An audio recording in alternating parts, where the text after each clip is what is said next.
In front of me is HardReset 9, and today I would like to show you how you can open apps in pop-up view. Begin by clicking on an app that you wish to use in this view and accessing it in the background. To do that using Tricky's navigation, click on this square button. Then select this icon at the top right corner. As you can see, now I can use my app in this little window. If you wish to scale it, hold one of its corners and drag it.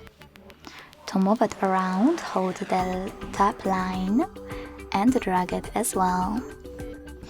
If you wish to turn it into a bubble, click on Home button, and then to access it, tap on the bubble. You can do exactly the same by clicking on this line at the top left corner.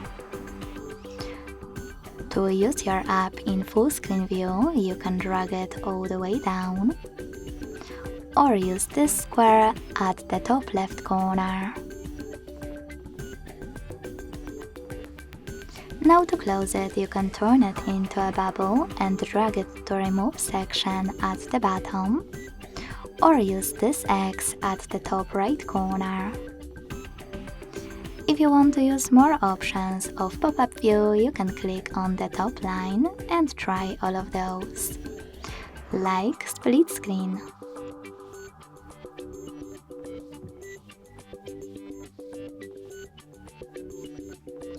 Lastly, if you want to, you can also make your window really tiny by holding the lower line and dragging it all the way up. And then always access it by clicking on the tiny window located in one of your device's corners. Thanks so much for watching. If you enjoyed this video, leave a like, comment and subscribe. Bye!